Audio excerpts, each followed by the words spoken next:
தெலங்கானா மாநிலம் ரங்காரெட்டியில் காருக்குள் சிக்கிய 2 குழந்தைகள் மூச்சு திணறி உயிரிழந்த சம்பவம் சோகத்தை ஏற்படுத்தியிருக்கிறது. இது பற்றின மேலும் விவரங்களை செய்தியாளர் சரவணன் வழங்கிட கேட்கலாம்.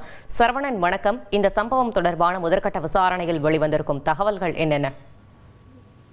தெலுங்கானா மாநிலம் ரங்காரெட்டி மாவட்டத்தில் உள்ள தமாலகிரி கிராமத்தைச் சேர்ந்தவர் ராம்பாபு. இவருடைய திருமணம் நேற்று நடைபெற்றது. இதற்காக அவர்களுடைய சகோதரர்கள் 2 பேர் திருமணத்தில் கலந்து கொண்டனர்.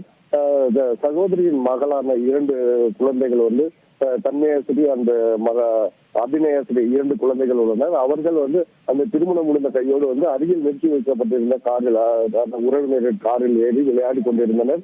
விளையாடி கொண்டிருந்த பொழுது கதவை சாத்தி கொண்டது. இதனால் குழந்தை எங்கு தேடி சிறிது நேரத்துக்கு பிறகு பெற்றோர்கள் அந்த குழந்தையை தேடினர். ஆனால் கண்டுபிடிக்க முடியாததால் அங்கு அலைந்து தேடிக்கொண்டிருந்த நிலையில் ஒரு சிலர் அந்த காருக்குள் பார்த்தபோது அந்த குழந்தைகள் மயங்கிய நிலைகள் காருக்குள் இருப்பதை கண்டு அதிர்ச்சி அடைந்தனர்.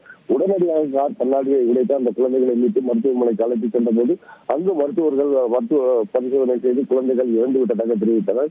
இதனால் அந்த பகுதி முழுவதும் சோகமடைந்துள்ளது. மூச்சு திணறல் ஏதாவது ஏற்பட்டுள்ளதா, இல்ல ஏசி கோளாறு காரணமாக குழந்தைகள் மூச்சு திணறல் ஏற்பட்டதா என்ற போன்ற கோணங்களில் போலீசார் வழக்கு பதிவு செய்து விசாரணை நடத்தி வருகின்றனர். தகவல்களுக்கு நன்றி சரவணன். செய்திகளை உடனுக்குடன் தெரிந்து கொள்ள உடனே சப்ஸ்கிரைப் பண்ணுங்க.